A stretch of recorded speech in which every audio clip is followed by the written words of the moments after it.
Hello दोस्तों, आज हम बात करने वाले पीआरटी और टीजीटी टीचर वैकेंसी के बारे में। कितनी वैकेंसी है? इसमें लगभग 5550 टोटल वैकेंसीज मौजूद हैं। उसमें से जो पीआरटी की वैकेंसीज है वो लगभग 3800 है, जो कि यहाँ पर शो हो रहा होगा, आप देख सकते हैं 3800 वैकेंसीज हैं। ठीक है।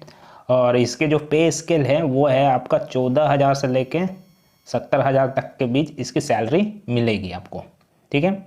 और इसकी एलिजिबिलिटी की बात करें तो इसमें क्या एलिजिबिलिटी होनी चाहिए, तो इसमें जो एलिजिबिलिटी है वो है आपका, इसमें ए टेट यानी कि असम टेट और सी टेट होना अनिवार्य है।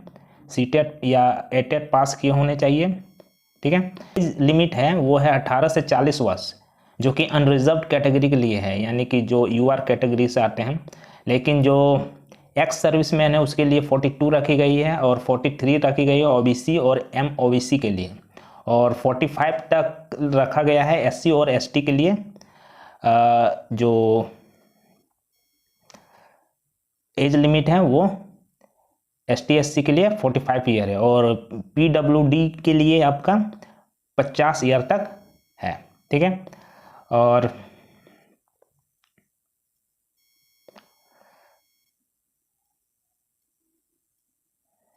साथ ही साथ आपको सभी डॉक्यूमेंट जो है वो अपलोड करने पड़ेंगे। The regular teacher already working LP school under DEE Assam are not allowed to apply in any post in LP school. अगर कोई भी टीचर पहले से ही लोअर प्राइमरी स्कूल में अगर काम कर रहा है असम में, तो वो अप्लाई नहीं कर सकते हैं।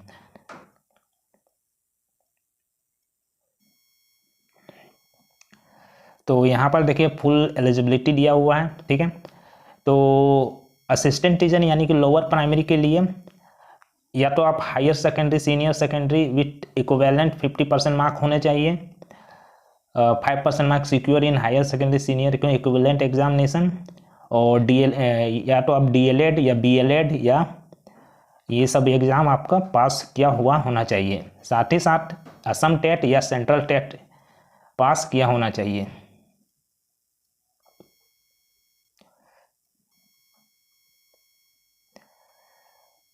तो इसकी सैलरी मैं पहले बता चुका हूँ, जो कि 14,000 से लेकर 17,000 के बीच रहेगा। और क्या क्या देना है यहाँ पर देखिए लिखा हुआ है। आपको passport size photograph, SSLC admit card और SSLC मार्कशीट और सर्टिफिकेट और any other marksheet and certificate in higher education. साथ ही साथ डीएलएड मार्कशीट होनी चाहिए, कास्ट सर्टिफिकेट है तो वो होना चाहिए, document support permanent residence of Assam होना चाहिए, certificate and marksheet of ATET और या सीटेट होना चाहिए। Candidate disability will have enclose the certificate of disability issue by government authority, certificate of ex serviceman issued by director Sainik Welfare Board and scanned signature होना चाहिए। तो ये सब होना चाहिए और आप भर सकते हैं। ठीक है। अब टीजीटी की बात करें तो इसमें जो सैलरी मिलेगी इसमें भी वही है, 14,000 to 70,000 के बीच में आपको मिलेगी। इसमें आप एटेट या सीटेट दोनों एलिजिबल होंगे। सेम वही कैटेगरी है, सिर्फ इसमें क्वालिफिकेशन बीएड हो जाएगा मेरे ख्याल से, ग्रेजुएशन है। साथ ही साथ डीएलएड भी भर सकते हैं या बीएड की होने चाहिए, या 2 वर्ष डिप्लोमा जो भी है वो आपने किया है तो उसके लिए आप एलिजिबल हो।